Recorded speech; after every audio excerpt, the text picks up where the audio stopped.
Good morning, students. I hope you all are safe and healthy at home. Today we will discuss chapter first, the living world. In this chapter we will study about the world of living things. In this chapter we include contents, biology, division of organisms on the basis of size, shapes, food habits, color, habits, classification of plants and classification of animals. So first of all we should know what is biology. It means bio plus logy. This word is made up of two words, bio and logy. Bio means living things and logy means study. It means biology is the study of plants and animals. In this field we will study two main branches, botany and zoology. Botany, it is the branch of biology which deals with the study of plants, and zoology is the branch of science which deals with the study of animals. It means when we want to study about plants we have to choose botany, and when we want to study about animals then we have to choose zoology. So division of organisms on the basis of size. There are two types of organisms on the basis of size. First one, microscopic organisms. These are those organisms which can be seen only with the help of microscope. It means these are those organisms which are very small in size. They can be seen only with the help of microscope. That's why they are called microscopic organisms. Example, amoeba, virus, bacteria, etc. Here you can see in the blue picture, this is a virus of corona. This virus is spreading nowadays very fast, but we are unable to see this. Why? Because this organism is microscopic. Second, macroscopic organisms. These are those organisms which are larger in size. That's why we are able to see them with our naked eyes. There is no need of microscope to see them. As you can see in the picture, dog and his puppy, we can see both without help of any microscope. So these are included in macroscopic organisms. Now types of plants on the basis of size. Here we divide plants into three main categories: herbs, shrubs and trees. Herbs, these are the smallest plants which are few inches to 3 feet, and they have soft stem. Example, tulsi, gram, etc. Here you can see in the first picture tulsi plant which is very small in size and it is grown in pot. That's why it is included in herb. It is very small plant. Shrub, these are larger trees than the herbs. They have height from 3 feet to 7 feet and they have bushy stem. It means these plants are more than herbs but less than trees. As you can see in the second picture, a China rose plant is shown. It has bushy stem. Now third, trees. These are the largest trees or plants from the above two. They have height more than 7 feet to several feet. They have woody stem. That's why tree stems are used for furniture making or many other purposes. Example, neem, peepal, banyan, fir, etc. Now division of organisms on the basis of shapes. On the basis of shapes, we divide organisms into two main categories: definite shapes and indefinite shapes.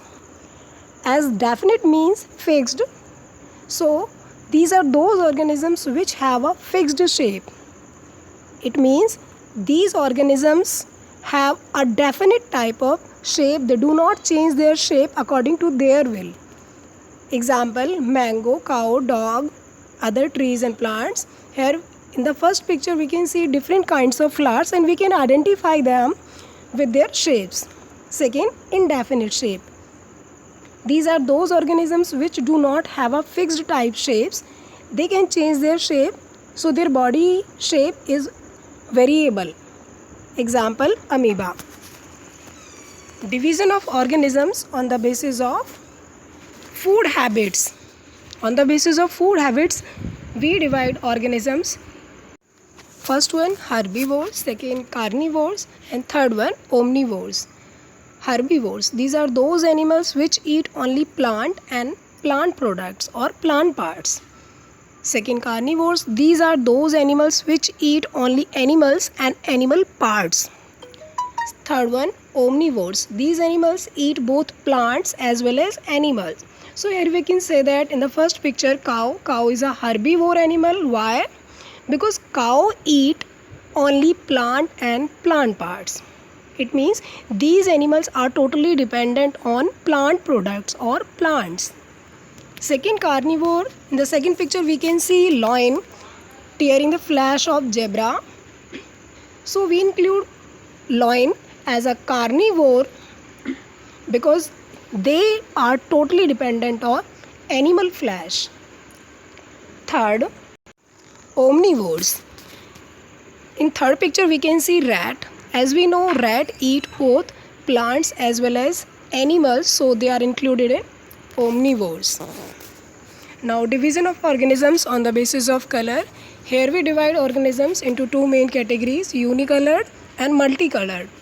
In unicolored organisms, uni means one and multi means more than one.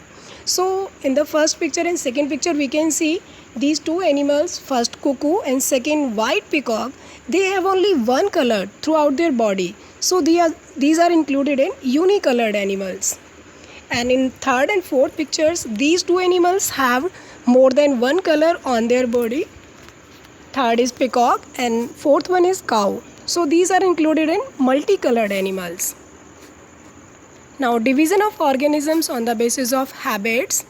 On the basis of habits, we divide animals into two main categories, diurnal animals and nocturnal animals. Diurnal, these are those animals which sleep at night and wake up during daytime. Example, cow, human being. It means these animals becomes active during daytime but they want to sleep at night time. Nocturnal animals. These animals sleep during daytime and wake up at night because these animal becomes active during night period. So they have to sleep during daytime and becomes inactive. Example, we can see owl, bat. These shows nocturnal habits. Now, classification of plants. Classification of plants is based on different criteria, but here we divide plants on the basis of their floral parts. So we divide them into two categories. First, flowering plants, second, non-flowering plants. Flowering plants. These plants shows floral parts. Example, mango, neem. It means these plants have at least one time flowering during their life period. And non-flowering plants, these plants do not show any type of flowering or floral part during their complete life cycle. So these are called non-flowering plant. You can see mosses and fern, lichens, they do not have flowers throughout their body. In first picture we can see neem. They have floral development. They are showing inflorescence. So these are included in flowering plant. Second picture also, there are flowers present, so these are flowering plant. In third and fourth pictures, third mosses and fourth pictures, lichens are present on the wood log, so these two are included in non-flowering plants. Now, classification of animals. We divide animals on the basis of presence of backbone into two main categories, vertebrates and invertebrates. Vertebrate animals, these are those animals which have a backbone or skeleton. Example, rat, sparrow, lizard, human being, cat, dog, etc. Why? Because these all have a backbone or a skeleton system in their body. So these are included in vertebrates. Now second, invertebrates. These are those animals which do not have backbone or skeleton in their body. They have flexible body Example, ant, jellyfish, earthworm, roundworm, etc. because they do not have any type of backbone or skeleton in their body. Now, revision points. Now let's revise what we read. Biology, it is the study of living beings. Botany, it is the study of plants. Zoology, it is the study of animals. Microscope, it is an instrument which are used to see microscopic organisms. Now microorganisms, these are those organisms which have a microscopic body, or we have to use microscope to see them. Herbs, these are the smallest plants which have height from few inches to 3 feet. Shrubs, these are larger than the herbs but smaller than the trees. They have height 3 feet to 7 feet. Herbivores, these are plant eating animals. Carnivores, these are animal eating animals. Omnivores, these animals eat both plants as well as animals. Nocturnals, these are those animals which becomes active during night time and inactive during daytime. Diurnals, these are those animals which sleep during night time and wake up during daytime. Vertebrates, these are those animals which have a backbone or skeleton in their body.